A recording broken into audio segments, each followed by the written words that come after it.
सालों पहले की बात है। एक लड़की अपने घर के स्विमिंग पूल में अपने भाई की गुमी हुई बोट को देखती है और अपने बिस्तर पर लेटे हुए बीमार भाई से कहती है कि मैं उस बोट को तुम्हारे लिए लेने जा रही हूँ। उसका भाई कुछ नहीं बोलता क्योंकि वो बहुत बीमार था। लड़की पूल के पास आकर पानी में जंप कर देती है और अचानक ही कोई अजीब ताकत उसे पानी की गहराइयों में खींच लेती है। ये लड़की मर जाती। पूल से बाहर उसे अपनी मॉम दिखाई देती है। पूरा जोर लगाते हुए जब वो बाहर आती है तो बाहर उसकी मॉम तो क्या कोई इंसान नहीं था। अचानक से दोबारा कोई ताकत उसे ऐसा पानी के अंदर खींचती है कि वो लड़की दोबारा कभी नजर नहीं आई। सीन यहीं से कट होकर प्रेजेंट टाइम में शिफ्ट होता है और हम रे की फैमिली को देखते हैं। ये लोग रहने के लिए एक स्विमिंग पूल वाला ऐसा घर ढूंढ रहे थे जहाँ रे का अच्छे से इलाज हो सके, क्योंकि किसी एक्सीडेंट की वजह से रे का सेंट्रल नर्वस सिस्टम डैमेज हो गया था और अब वो रूटीन की चीजें जैसे चलना फिरना देखना जैसे काम भी ठीक से नहीं कर पा रहा था और बीमारी की वजह से उसे टीम से निकाल दिया गया था। ये लोग रहने के लिए वही घर चुनते हैं जिसे हमने मूवी के स्टार्ट में देखा है। घर शिफ्ट होने के बाद ये लोग पहला काम पूल की सफाई के बारे में सोचते हैं, जिसको करते हुए रे का हाथ कट जाता है। अब ये लोग कुछ प्रोफेशनल लोगों को पूल की सफाई के लिए बुलाते हैं। इस पूल का वाटर सोर्स अंडरग्राउंड था। पूल में इन्हें खुद पानी डालना नहीं पड़ता था। नेचुरली जमीन के नीचे का पानी इस पूल के अंदर आता था। वो लोग कहते हैं कि ये पानी तुम्हारे लिए काफी अच्छा साबित हो सकता है। खैर हम आगे देखते हैं कि पूल अब दोबारा से तैयार था। ये फैमिली बहुत ज्यादा खुश थी। ये लोग पूल के अंदर जंप कर देते हैं। सभी को बहुत मजा आ रहा था। ये लोग अपने कुछ काम करते हैं और रात में रे की वाइफ दोबारा पूल के अंदर स्विमिंग करने के लिए जाती है। उसे भी स्विमिंग करते हुए पूल के बाहर रे खड़ा नजर आता है, लेकिन जब वो बाहर आती है तो यहाँ कोई नहीं था। रे की वाइफ इन सारी चीजों से घबरा जाती है और घर के अंदर चली जाती है। अब यहीं पर हमें इनकी बिल्ली को बैठा दिखाया जा रहा था। उससे पूल के बिल्कुल दरमियान में वही बोट दिखाई देती है जो कहानी के शुरू में दिखाई जा रही थी। और अगले दिन इन सबको इस पानी के अंदर इनकी कैट का कॉलर मिला था। इनकी कैट अब गायब हो चुकी थी।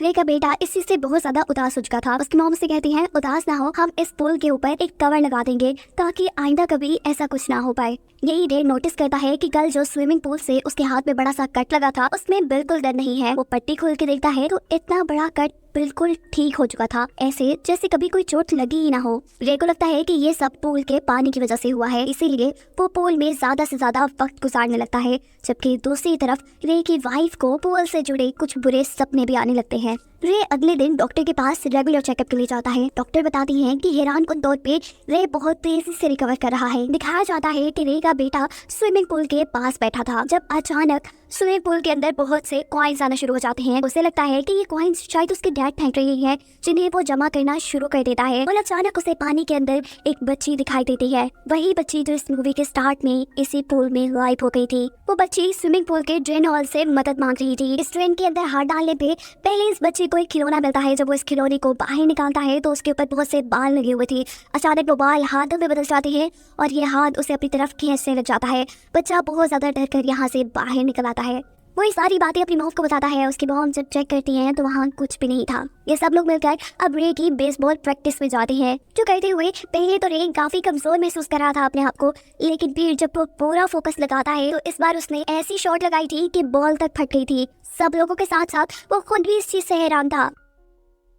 रात में रे और उसकी वाइफ डिनर के लिए चले जाते हैं। रे की बेटी अपने फ्रेंड को बुला लेती है। ये लोग जब स्विमिंग पूल में स्विमिंग कर रहे होते हैं तो अचानक उस बच्ची को पानी के अंदर भूत नजर आता है, जिससे डरकर वो पूल से बाहर ही निकलने वाली थी, पर वही भूत उसे पानी के अंदर खींच लेता है। सिर्फ यही नहीं, ये भूत उसे स्विमिंग पूल के पानी से भी नीचे ले गया था। ये लड़की अपने आप को इससे बचाते हुए स्विमिंग पूल में आकर बाहर निकल आती है। वो इतना ज्यादा डरी हुई थी कि उसके भाई को भी समझ आ गई थी कि उसके साथ भी कुछ बुरा हुआ है। वो लड़का अपनी बहन से कहता है कि मैं जानता हूँ इस पूल में कुछ ना कुछ गड़बड़ है और हमें मॉम डैड को इसके बारे में बताना चाहिए। लेकिन वो लड़की कहती है नहीं, तुम ऐसा नहीं करोगे, क्योंकि ये पूल ही है जो हमारे डैड को बहुत तेजी से ठीक कर रहा है और हमारी मॉम भी खुश रहने लगी है। इन दोनों की इस बात का यकीन तो था कि ये पूल भूतिया है, लेकिन वो इस बारे में अपने मॉम डैड को नहीं बताते। अगले दिन ये लोग पूल पार्टी रखते हैं और रे ने जिनसे घर खरीदा था वो एजेंट पे यहाँ आती है। रे की वाइफ उससे सवाल करती है कि मैंने सुना है कि 15 साल तक ये पूल बंद रहा, ऐसा कैसे हो सकता है कि इतने सालों में यहाँ रहने वाले लोगों ने इस पूल का इस्तेमाल ही नहीं किया। एजेंट बताती है कि काफी सालों पहले यहाँ पे एक लड़की डूब गई थी, जिसके बारे में लोगों ने ऊटपटांग बातें शुरू कर दी। लोग इस पूल से डरने लगे और फिर किसी ने इस पूल को चलाया ही नहीं। रे की वाइफ कहती है क्या उस बच्ची का नाम रबीका तो नहीं था? एजेंट शॉक थी कि तुम्हें इसके बारे में कैसे पता ये नाम असल में पोल ने ही रे की वाइफ को बताया था। पूल पार्टी के दौरान सभी लोग एंजॉय कर रहे थे, जबकि ऊपर रे का बेटा कैमरे से इस पूल पार्टी में होने वाली हर हरकत पर नजर रखे हुए था, क्योंकि वो नहीं चाहता था कि यहाँ पे कुछ बुरा हो जाए। रे जो कि इस वक्त एक बच्चे के साथ पानी के अंदर था, अचानक ही उसे पूल के अंदर काला साया नजर आता है, जो एक सेकंड में ही उसके अंदर जाकर उसे पोजेस कर चुका था। उस काले साए के कब्जे में आते ही रे उस बच्चे को लेकर पानी के अंदर चला जाता है। अपने रूम में खड़ा हुआ रे का बेटा ये सब चीजें नोटिस कर लेता है और नीचे आकर अपनी मॉम को बताता है। ये लोग रे के हाथ में मौजूद उस बच्चे को तो बचा लेते हैं, पर जिस बच्चे को लेकर रे पानी के अंदर गया हुआ था वो उसके कोच का बेटा था। कोच बहुत ज्यादा नाराज था, वो रे के खिलाफ FIR भी कटवा सकता था, पर रे की वाइफ उसे समझाती है कि ये रे की बीमारी की वजह से हुआ होगा। रे की भी हालत काफी अजीब हो चुकी थी, वो भी अजीब अजीब हरकतें कर रहा था, इसीलिए उसकी वाइफ उसे कमरे में बंद कर देती है और खुद रेबिका यानी सालों पहले इस पूल में डूबने वाली बच्ची के ऊपर रिसर्च शुरू करती है, जो करते हुए उसे मालूम पड़ता है कि सदियों से ही इस पूल के अंदर लोग गायब होते आ रहे हैं। ये बात जानने के बाद वो खुद भी खौफ में आ चुकी थी। वो इस पूल का पानी सबसे पहले निकालती है और फिर रेबिका की मॉम के पास जाती है और उनसे पूछती है कि रेबिका के साथ क्या हुआ था और आपका बेटा जो बहुत ज्यादा बीमार था आज वो बिल्कुल ठीक कैसे है और शहर का इतना बड़ा आदमी कैसे बना वो। पहले ये औरत कहती है कि तुम जो सब बता रही हो वो झूठ है, मेरी तो कोई बेटी ही नहीं थी। लेकिन रे की वाइफ के ज्यादा फोर्स करने पे वो विशिंग वेल की एक कहानी सुनाना शुरू करती है, एक ऐसे कुएं की कहानी जिसके अंदर सिक्के डालने से लोगों की विश पूरी हो जाया करती थी, क्योंकि विशिंग वेल का पानी जादुई था और इसीलिए उस पानी की पूजा भी की जाती थी। लेकिन कहानी में एक ट्विस्ट भी है, जब जब कोई इस पानी को अपनी विश पूरी करने के लिए जगाता था तब तब ये पानी एक कीमत मांगता था। और रेबिका की कहानी ये थी कि उसका भाई बहुत ज्यादा बीमार था, जिसे हमने कहानी के शुरू में ही देख लिया था। उसकी मॉम उसे ठीक करना चाहती थी, इसीलिए उन्होंने इस पानी से विश मांगी और इस विश को पूरा करने की कीमत उन्होंने अपनी बेटी पानी को देकर अदा की। ये भी आसान लफ्जों में उन्होंने अपने बेटे को ठीक करने के लिए अपनी बेटी को सेक्रीफाइस कर दिया।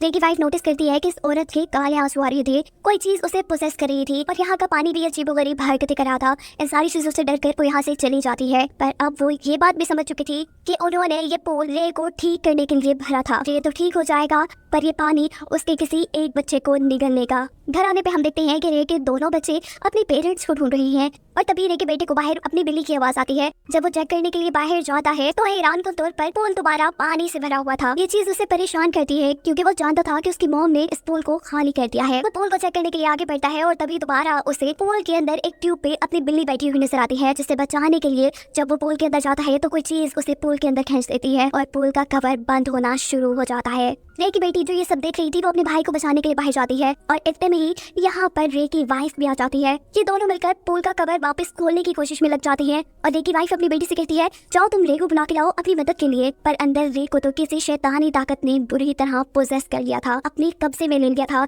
और इसीलिए रे अपनी बेटी के ऊपर भी हमला कर देता है। यहाँ बाहर रे की वाइफ एक पाइप को अपने मुंह में डालते हुए पूल के अंदर जंप कर देती है ताकि वो अपने बेटे को बचा सके और इस पाइप के जरिए देर तक सांस ले सके। इस पूल से नीचे जाने पर उसका सामना गहरे पानी से होता है। उसे यहाँ अपना बेटा तो मिल जाता है, लेकिन साथ में बहुत से भूत भी नजर आते हैं। ये सारे भूत मिलकर उसे डरा रहे थे, जिनसे बचकर वो बाहर आने की कोशिश करती है, पर उसे बाहर का रास्ता ही नहीं मिल रहा था। और यहाँ पर रेबिका की रूह उसकी मदद करती है। वो एक कॉइन को पानी में गिराती है, जिसकी डायरेक्शन में जाते हुए रे की वाइफ इस पूल से अपने बेटे को निकाल कर बाहर ले आई थी। लेकिन अब उसका बेटा सांस नहीं ले रहा था, वो उसे बचाने की कोशिश में थी और तभी यहाँ पर पोसेस हुआ रे आ जाता है और उसे कहता है कि तुम अपने बेटे को नहीं बचा पाओगी। ये कहते ही वो अपनी वाइफ को भी गर्दन से पकड़कर हवा में उठा देता है। इससे पहले कि वो अपनी वाइफ को मार देता, पीछे से उसकी बेटी उसी का बेसबॉल बैट उसके सर के ऊपर मारती है। उसकी बेटी उससे होश में आने को कहती है और तभी रे को अपनी फैमिली के साथ बिताए गए अच्छे लम्हे याद आते हैं। उसे एक उल्टी आती है और ऐसे उसके अंदर मौजूद इवल स्पिरिट बाहर निकल जाती है और जो इवल स्पिरिट रे के अंदर से निकली थी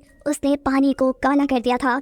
रे अब समझ चुका था कि किसी को तो पानी के अंदर जाकर अपनी कुर्बानी देनी होगी। वो अपनी फैमिली को बचाने के लिए खुद इस पानी के अंदर गिर जाता है और ये पानी उसे सेक्रीफाइस के तौर पे कबूल करके उसके बेटे को एक नई जिंदगी दे चुका था। और मूवी के आखिरी सीन में दिखाया जाता है कि रे की फैमिली उसे बहुत ज्यादा याद कर रही थी। उन्होंने अब फैसला किया था कि वो जिंदगी भर इसी घर में रहेंगे ताकि आइंदा कभी कोई इस पूल के पानी को ना जगाए और ना ही ये पूल किसी और आदमी की जान ले। जिसके साथ ये कहानी यहाँ खत्म हो जाती है।